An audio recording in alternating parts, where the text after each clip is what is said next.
for like a good month or two, I was just like not going to church, and I was miserable. But I was just kind of throwing a fit. I was like, until you tell me my mom doesn't have cancer, I'm not going to go back. Hey everybody, welcome back to Saints Unscripted. We have a wonderful guest today. This is Jennifer. She is a recent convert of the Church of Jesus Christ of Latter-day Saints, and quite an incredible story. So welcome, Jennifer. I'm so glad you're here. Thank you. Go ahead and tell us just a little bit about yourself. Good question. I think it's like I got a prompting, moved to Utah, and I'm like trying to figure myself out. Like it's so like the mainstream thing. Just 'cause after I joined the church, I feel like I changed a lot, and I was just like, who am I? Like Right. I was like, I was party Jen, and now I'm just like, I don't know, I don't like that. So I was just, and I was like, so now it's trying to figure myself out, and luckily like the gospel's really helped me really like focus on like I prioritize family, I prioritize scripture study. Like this is actually someone I really like, and if you had asked me 5 years ago, like, oh, you'd have been a Mormon, I'd be like, no. And now it's like, yeah.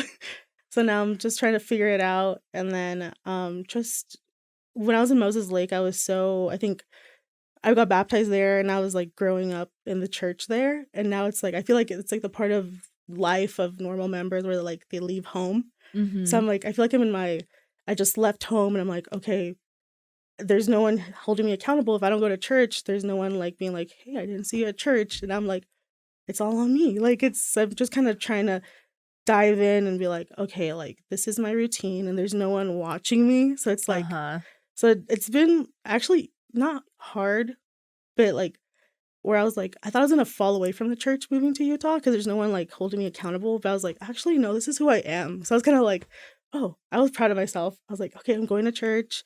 I'm reading my scriptures. Like I'm actually doing what I was doing in Moses Lake.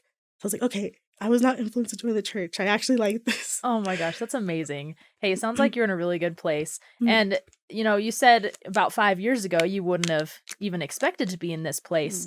So where did this story begin for you? Each time I tell a story, I think it starts earlier. But so I was working for some lawyers in Moses Lake, and it was like the weirdest thing. I was going to nursing school, and I was just like, nah, like I had done like some legal work before, and I was like, nah, it's not for me. And I was just going to nursing school one day, just checked my email, and it was like, he's not my boss anymore, but he like emailed me and was like, hey, would you interview for this position I have? And I was like, oh, like this is weird. Like, and I just interviewed, and I went, and I was like, it was the weirdest feeling because like I walked in, I felt like the spirit. That's I feel like what it was. And really, and it was weird. It was like you never expect to go to a job interview and expect the spirit. But I was in this little office and like waiting for him, and so he had like a BYU diploma, and I was like, oh, he's Mormon. Like, and it was just like the weird. Like I was just like whatever. And like in the interview, I really liked like him as a person. I was like, oh, whatever. Like this is what. And I remember leaving and praying. At the time, I was kind of like going back to church. Like I grew up Catholic. Okay. And my best friend was like a youth pastor at this non-denominational Christian church. And I was kind of like starting to get into like religion again. And I was just praying. I was like, God, whatever you want me to do, I'll do it. And at that time I was like focusing on myself again or whatever. Go to this interview, and I feel the spirit, and I was like, this is so weird. I was like, and I just prayed after the interview. I was like, God, if you want me to get this job, I'll get it. And I did. And then I started working there, and it was like 3 attorneys, and they were like all members, and they're always talking about like their ward activities, like talks. And I was like, oh, that's so cool. They're so open about their religion. Like it was just cool, just that they were just so genuine about it.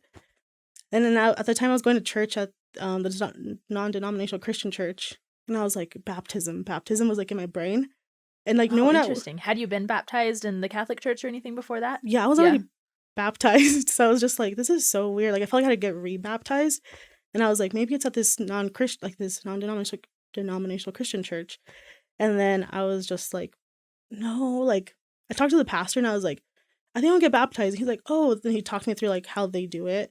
And I was like, I don't know. And then I was at work, and they had never brought up like baptism or given me a Book of Mormon. It was just like, there was no like. Yeah, that hadn't even happened yet. Yeah. And I was just like, okay. And I was just thinking baptism. And they hired a receptionist, and her name's Terry.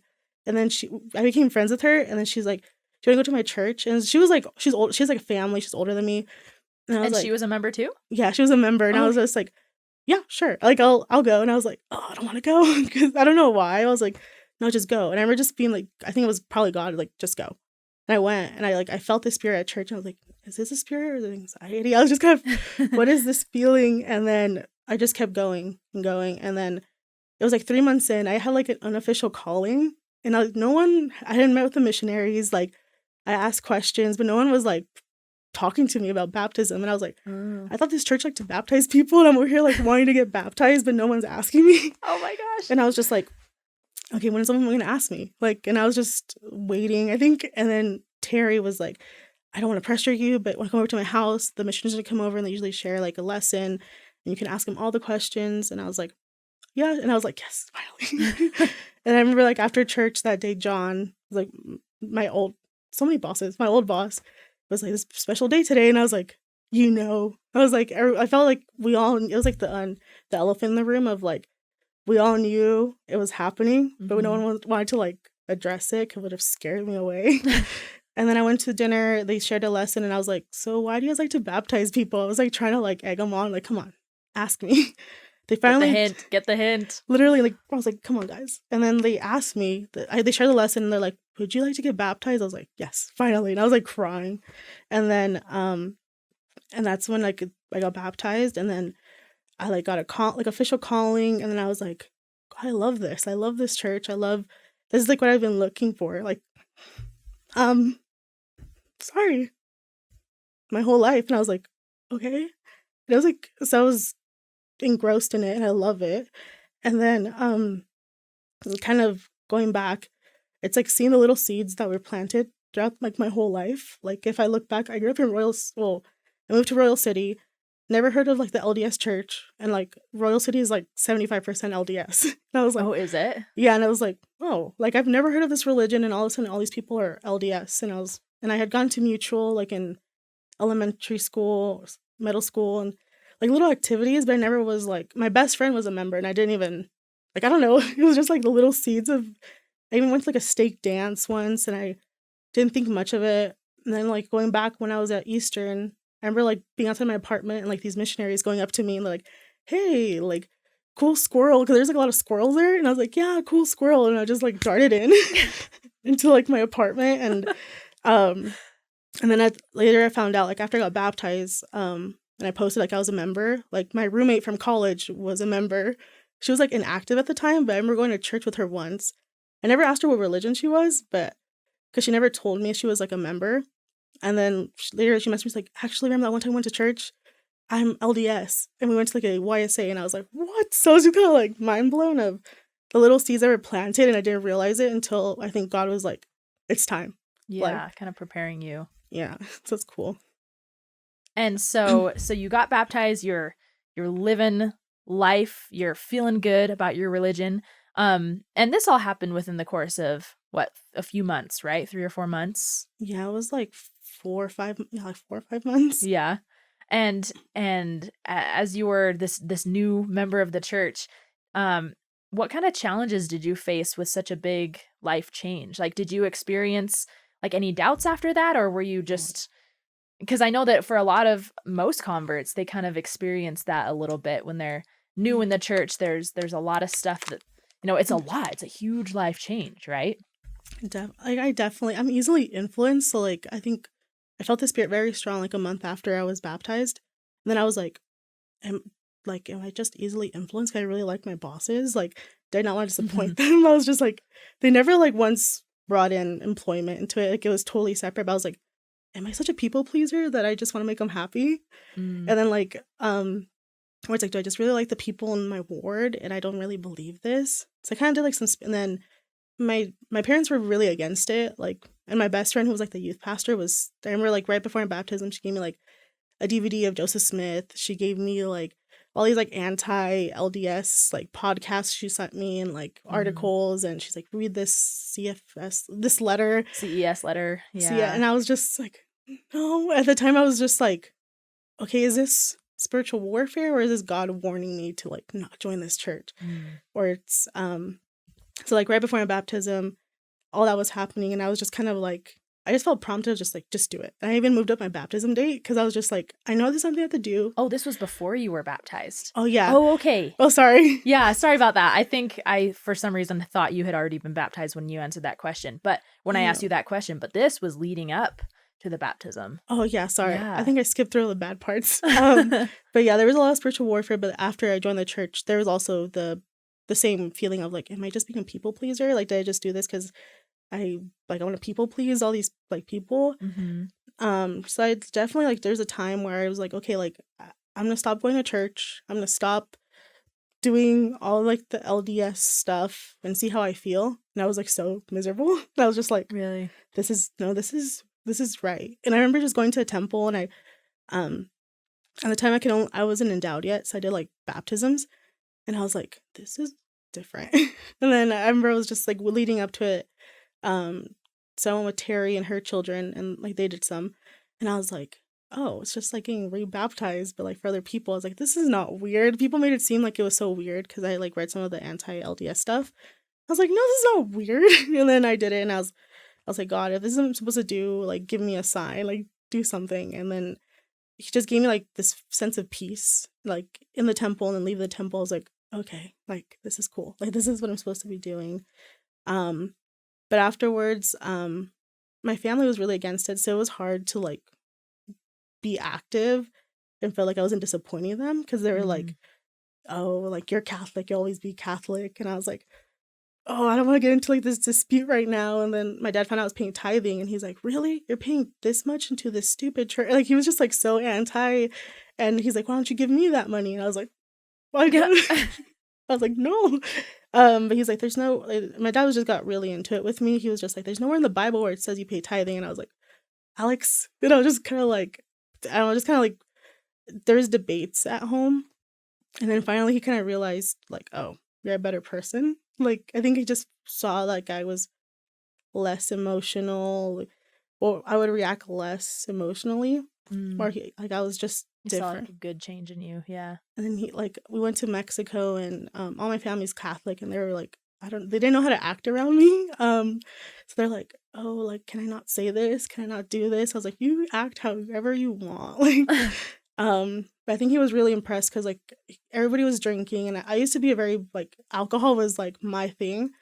So all my family's drinking, and I wasn't. He's like, really? And he was like, I remember in Mexico, he was like giving me a drink, and I was like, no, I don't do that anymore. I think that's when he was like, oh, like you're serious, and he's now accepted it. There's times where he gets kind of weird about it, but now he's like, did you go to church?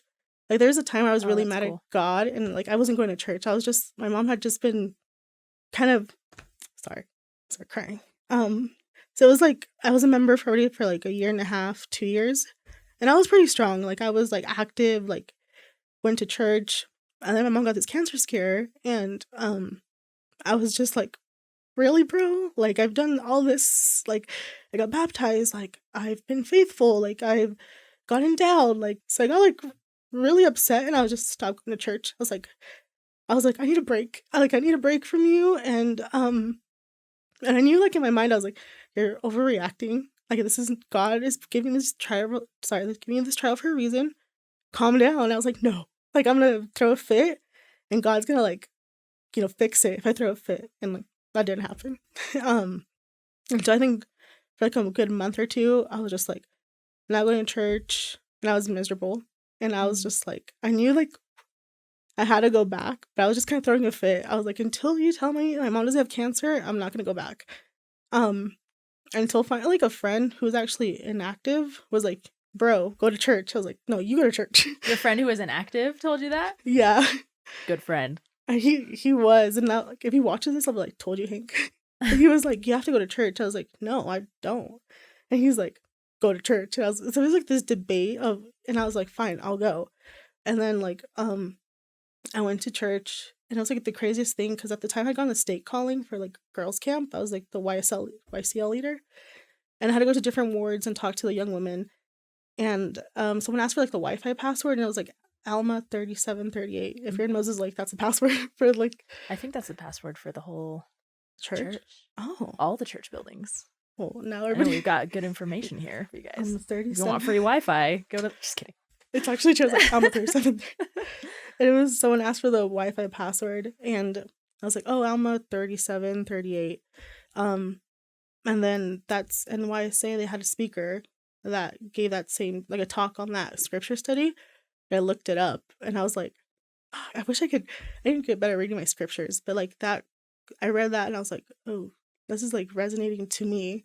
And I was like, okay, the church is true. Sorry, Jesus. I was, I was like, I threw a fit, and then I think it was like I realized like no matter what the outcome of is like if my mom did have cancer, didn't have cancer, like it's fine. Like this is what he wants me to go through.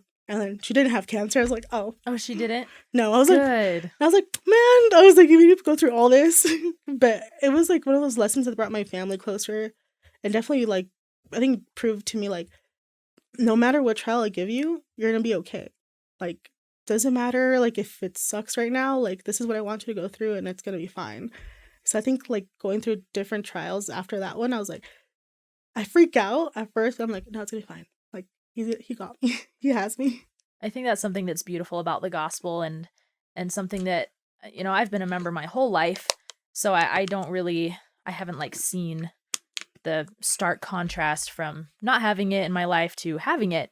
But I think sometimes we think that as we're living a really good life that we'll be, that we may not encounter those things, but we still do, just like any Yeah. other mortal person does. But we have that extra strength from the gospel, from Jesus Christ, from the atonement.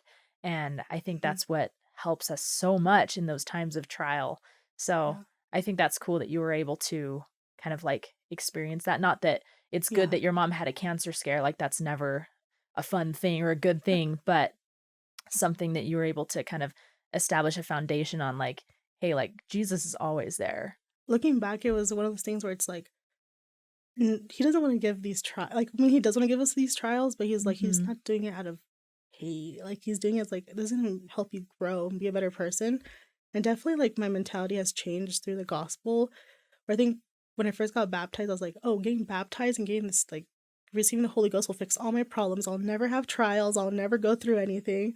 And then realizing like, no, sometimes there's more trials, but we're given this knowledge, like going to the temple, reading our scriptures, that's like, yeah, I'm giving you this trial, but you're gonna learn so much from it. And that's the one thing where it's like, it's switched my mindset of kind of being a pessimist to being an optimist. Like, okay, this really sucks right now, but it's gonna be okay, right? And like kind of knowing it is gonna be okay. Yeah, definitely. And thank you so much for coming on and sharing your story today. Is there anything else that you would like to add or share that you haven't? Follow your promptings. I think that's the one thing I learned is just don't question, just go. I think that's amazing that you have done that. Followed the Yeah. prompting, came to Utah, followed the prompting to Yeah. join the church and to learn more about it. I think that's incredible and such a huge, huge thing. I know that I could be better with that as well. But Thank you. Jennifer, it has been such a pleasure talking to you, and wish you the best of luck in your journey from here on out. And thank you. It's been wonderful to talk to you. Thank you. That's Yeah. fun. If any of you have questions for her, please let us know in the comments. Also, you can follow her on Instagram. We'll link that below in the description. And yeah, thanks again, Jennifer. We love you all, and we'll see you next time.